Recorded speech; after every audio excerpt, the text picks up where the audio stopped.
Imagine living in a city where a faceless predator stalks the streets, leaving behind riddles, codes, and cryptic letters, daring the police, taunting the press, and laughing at the fear he created.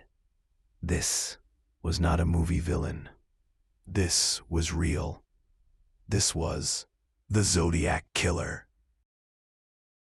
On a warm night in December 1968, teenagers Betty Lou Jensen and David Faraday drove out to a quiet lover's lane near Vallejo, California. Moments later, both would be gunned down in cold blood. No robbery, no apparent motive, just execution. Fast forward to July 1969. Another young couple, Darlene Ferrin and Michael Mageau, were attacked while sitting in a parked car. Michael barely survived, but Darlene was killed instantly. That night, police received a chilling phone call.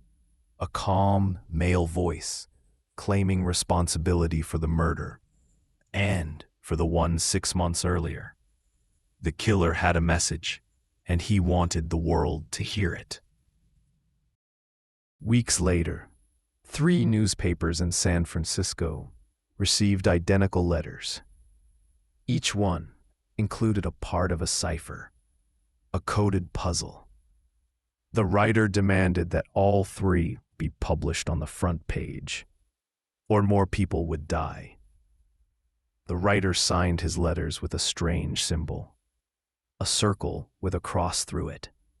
It would soon become infamous as the mark of the Zodiac. When the cipher was solved, it revealed chilling words. "I like killing people because it's so much fun. Man is the most dangerous animal of all." But it didn't reveal his name.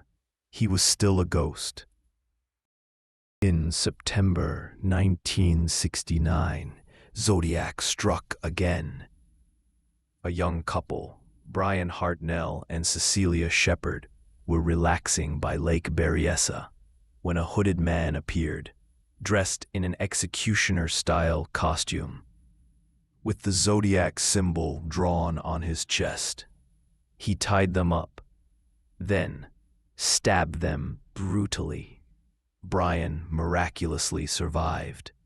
Cecilia did not. Less than a month later, in October 1969, Zodiac attacked again.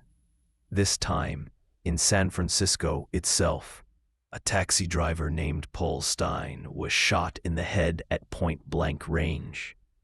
Police officers actually spotted a man walking away from the crime scene, but because of a mix-up in the suspect description, they let him walk right past. The killer had been within reach and slipped away. As the murders continued, so did the letters. Zodiac wrote directly to newspapers and police, mocking them for their failures. He claimed responsibility for dozens of murders, though only a handful could ever be confirmed.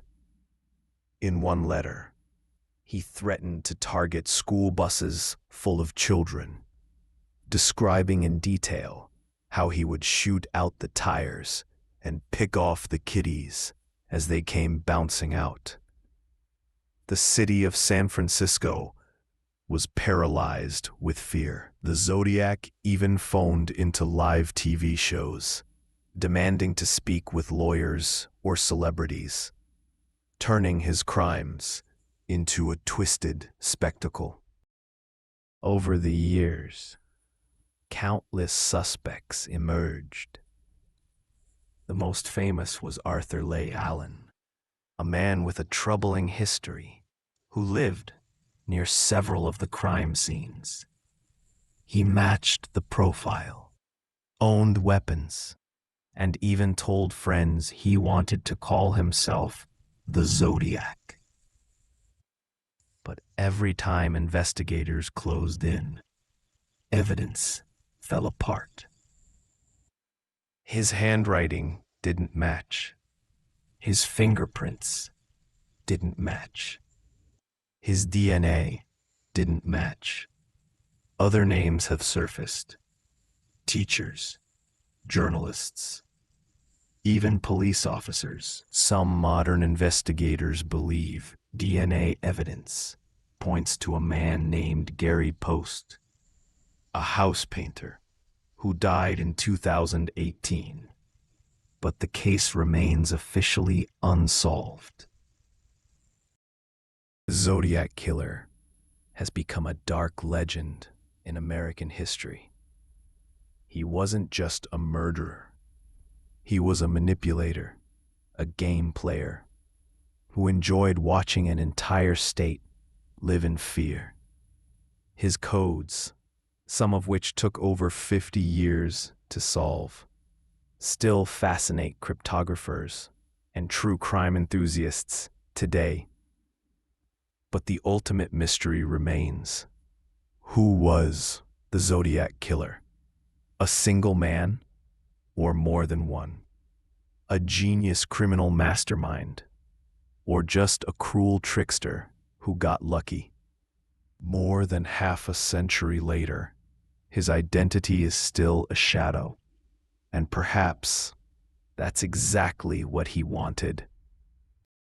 The Zodiac Killer left behind bodies, codes, and questions that may never be answered. What do you think? Did police let the killer slip away forever? Or is the truth still waiting to be discovered? Let me know your thoughts in the comments.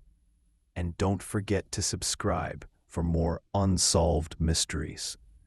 Because sometimes the scariest monsters are the ones we never catch.